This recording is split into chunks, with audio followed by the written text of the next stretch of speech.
Okay, I know that San Andreas is an old game. It came out in 2003, which means that it's basically 9 years old. But somebody on Neoseeker, which I'm a Super 8 moderator on a big forum, which I highly recommend anybody here go to that site if you're into gaming. Anyway, a guy named GTA 3 Player said he's just picked up San Andreas and is having trouble with this mission. So I figured I promised him I'd make him a video walkthrough of it. Might as well let the cutscene play. Give me shits and giggles. Hey CJ, baby, what's up, man? What's happening, Smoke? Chilling. Like I said, I know this is an old game. Graphically, it doesn't look like much anymore, but this is still one of my favorite video games in all history. There's something about those old PS2 slash last generation GTA games that's just magical. This game definitely no exception. Alright, so we're gonna head to the... go meet the Russians.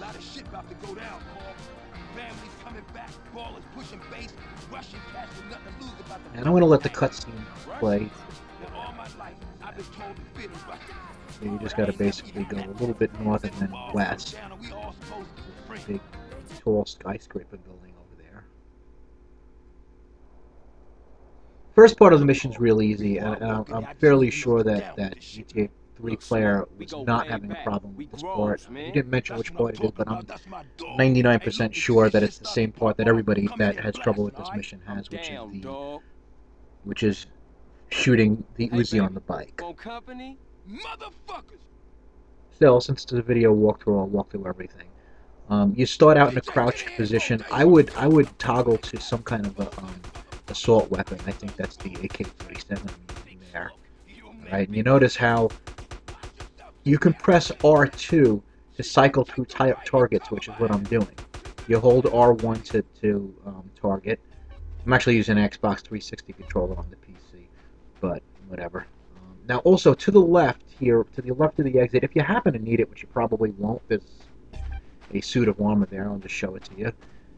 And again, you head out. And notice how I really didn't take any damage at all. And I'm not going to take very much of any damage here. Stay in a crouched position, though. What's interesting is that when you stay in a crouched position and target, he will stand up if he needs to shoot. Oops, I shot smoke there.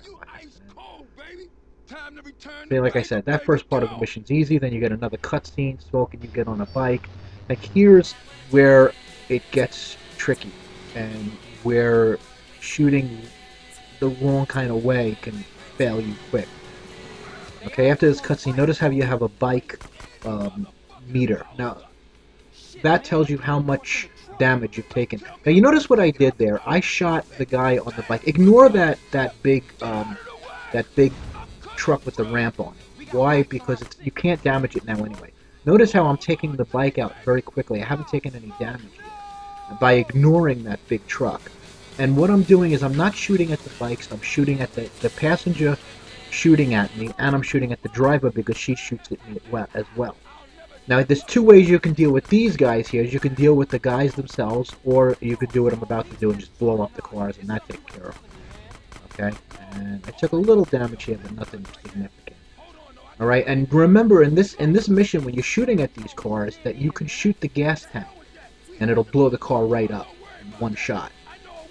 Now again, I'm going to show you the right way and the wrong way. Notice how I'm shooting at the bikes now, okay? And I took a little more damage. I was shooting at the bikes. Now that takes too long to get them to die in. Notice how I'm taking damage here. So now I'm going to switch back to my whole.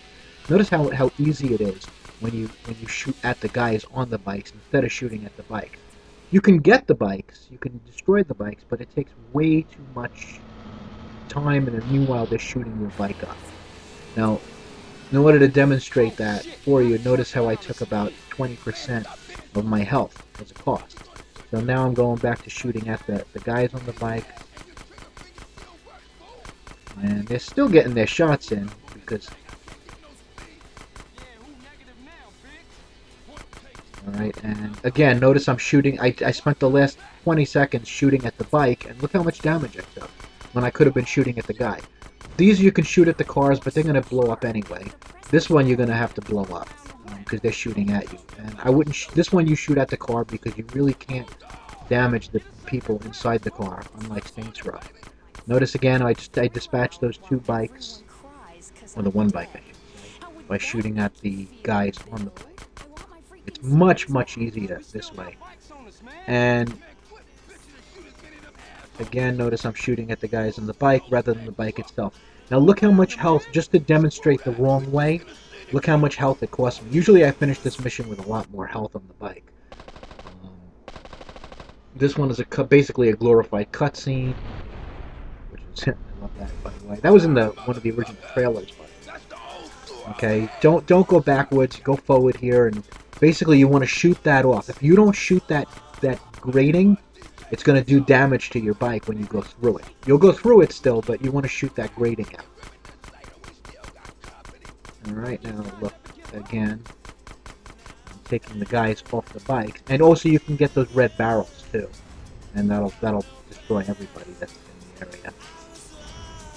As I said, normally I finish this mission with a lot more health, but I wanted to demonstrate why it's not a good idea to shoot at the bike. I think that's, if I had to guess, that's the main reason why most people fail this mission. Because they're shooting at the bikes rather than at the passenger and the driver of the bike. And so it takes too much time, and you take too much damage. Okay, hope you enjoyed the walkthrough, and have a great day.